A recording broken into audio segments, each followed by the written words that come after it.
Kənd təsərrüfatında su məsələsi qiymətdən birbaşa asılıdır, onu da bilirsiniz.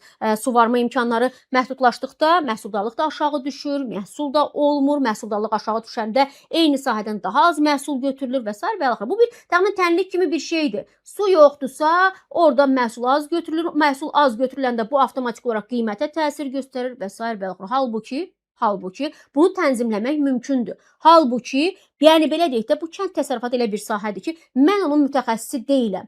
Amma mən onun mütəxəssisi olmaq məcburiyyətində də deyiləm. Mən bir vətəndaşam, hərənin də öz vəzifəsi var. Bir zəhmət bu sahə ilə çalışan insanlar, bu sahəyə nəzarət edən məmurlar bu problemləri bir aradan qaldırsınlar. Mən yayın yay günündə insanlar baxıram, demək qadınlar meyvə tərəvəz şöbəsində və yaxud da ki, meyvə tərəvəz mağazaların həmin o hissəsində və yaxud da ki, el dilində adına kaptork dediyimiz yerlərdə, bu pomidorun qiyməti nə vaxt aşağı düşəcək, biz tutma eləyək, nə vaxt aşağı düşəcək, biz nə bilim, nəsə bağlayaq və s. deyə. Meyvəyə yaxın düşmək mümkün olmur. Bu yay meyvəyə yaxın düşmək mümkün olmadı. Az öncə dedim, əriyi mən 9 manatdan aşağı görmədim. 7 manatdan, 6 manatdan aşağı görə bilmədim mən. Yəni, bu yay fəsli kasıbınkidir söhbəti var. Ki, bu daha çox bilirsiniz də nəyə hesablanıb ki, yayda belə deyək də meyvə tərəvəz bol olur. Adamlar da meyvə tərəvəzdən, nə bilim, belə deyək də tərəvəzlərdən yemək hazırı yox. Artıq tərəvəz almaq da, ondan yemək hazırlamaq da delikatesə çevrilir. Niyə bunu həll etmək mümkün deyil axı? Mən onu başa düşmürəm.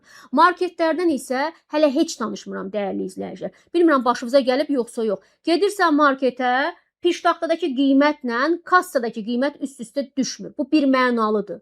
Dəfələrlə başımıza gəlib vururlar, o da dərhal belə deyək də alırsan artıq kassada, demək malın üstünə QR koddur, nədir? Onu vuranda həmin o qiymətdə lövhədə görünür də, qarşındakı lövhədə. Baxırsan ki, yox, sən bunu burada 2 manat 50 qəpiyə görmüsən, amma gəlib 3 manat 10 qəpiyə. Soruşursan ki, ay qızım, bala, bu niyə 2.50 idi axı? Mən orada 2.50 görüb gəlmişəm.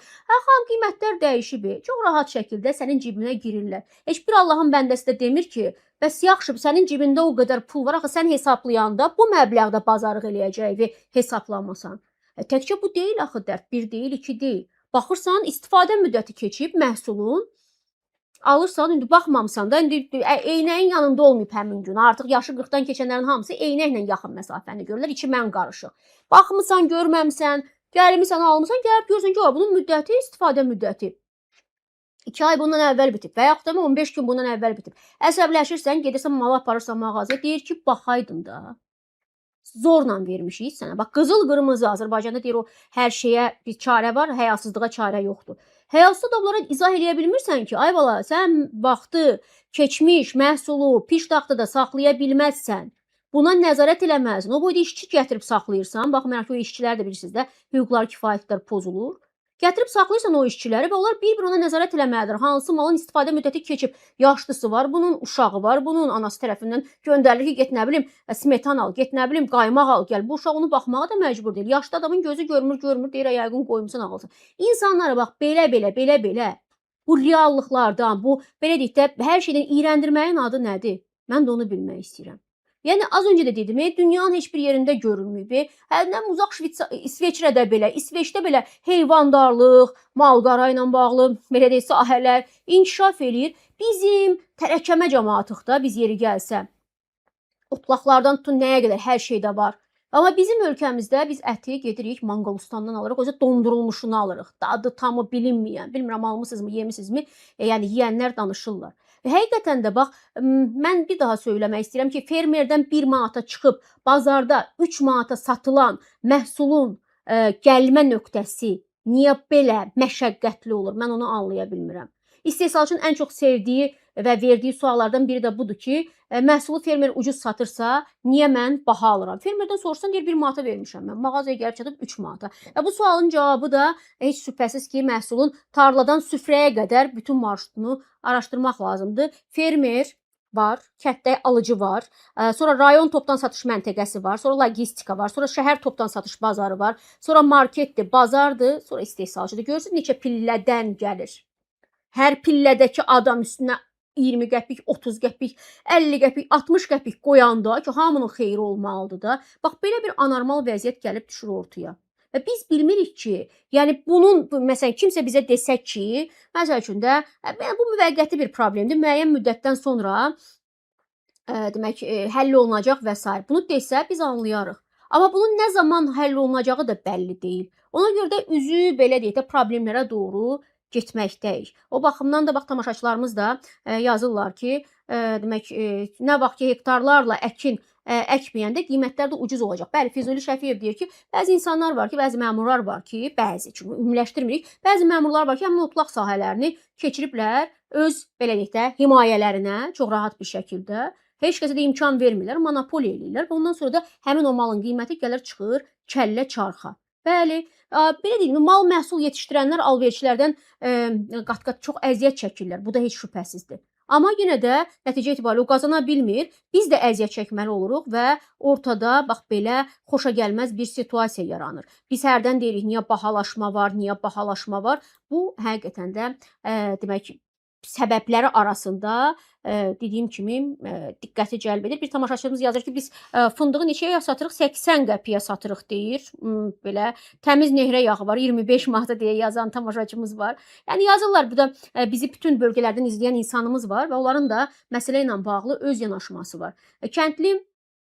Kənddən axışır yəni paytaxtda. Soruşanda deyir ki, orada dolanışıq yoxdur. Havası da gözəldir, suyu da gözəldir, təbiəti də gözəldir, dağı da, bulağı da, amma iş yoxdur. Mən nə edə bilərəm ki?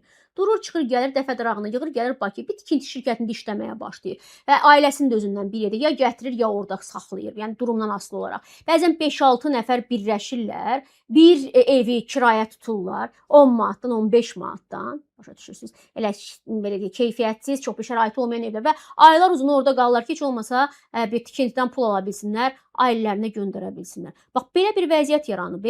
Yəni biz kənd, məsələn, yay vaxtıdır, gedirsən kəndə, gedirsən rayonlara, biraz baxırsan, axar, baxar filan. Amma bilirsən ki, məsəl üçün bu rayonun, taq ki, məsələn, ən adi misal Qəbələ, hamı indi Qəbələyə gedir də, hamı deməyim, amma böyük əksəriyyət. Qəbələyə gedir, baxırsan ki, Qəbələdə maşınlar var, hətta növbələr var, hətta marketlərdə insanlar çoxdur. Niyə? Marketdəkinin də üzü gülür, şəhərdəkinin də üzü gülür, ayrı-ayrı obyektdəkinin də üzü gülür. Çünki bilir ki, bir neçə ay, 2-3 ay, məsələn, yay mövsümündə da gələn daxili turistin hesabına, şu ərəblərin də hesabına, kifayət qədər ərəb var idi Qəbələdə, mən bu günlərdə orada olmuşam və onların hesabına biraz bazar, daxili bazar hərəkətlənəcək və onunla da bitəcək. Ondan sonra belə deyək də heç bir hərəkətlilik olmayacaq. Yenə bir solğun, yenə bir boz bir payız, qış və yaz gözləyir həmin o bölgələri. Ona görə də bölgələrin inkişafı deyəndə təkcə mərkəzi küçələrdə tutaq ki, nələrsə təmizləməkdən, nələrsə axar-baxarlı etməkdən söhbət getmir. Gedəndə görürsünüz, şəhərlərin mərkəzi hər zaman gözəl olur, fərqi yoxdur. Qubba olsun, Qusar olsun, Göyçay olsun, İsmayıl olsun, fərq etməz. Üzü o tərəfə Qazaq olsun, Gəncə olsun, çox gözəldir. Amma kəndlərdə vəziyyət eynidirmi? Gedirsən Qubbaya, gedirsən Qırmızı kənd deyilirdi, ora, villalara baxırsan, axar-baxarlı, göz oxşur. Amma heç birinin sahibi burada deyil, axı tikib qoyub çıxıb gedib. Moskvaya, Rusiyanın ayrı-ayrı yerlərinə. Ona görə də bax, bu problemlərin hamısı, dəyərli izləyicilər, hamısı sözün böyük mənasında insanlarımızın həyatına bir mənalı şəkildə təsir göstərir. Yəni, bax, küçədə, bacada insanlar niyə bu qədər aqressivlər, heç düşünmüsünüzmü? Məsəl üçün, yolda, izdə görürsünüz də hər gün. Yəni, heç kəsin bir-birinə dözümü qalmayıb. Təkcə ona görə yox ki, kasıbçılıqdır. Təkcə ona görə yox ki, istədiyi arzularını həyata keçirə bilmir. Həm də ona görə ki, problemlər o qədər çoxdur ki, onun üçün bir mənada, bir yerdə. Onları həll eləyə bilmir artıq. Və hirsini, hikkəsini yanındakından çıxmağa çalışır.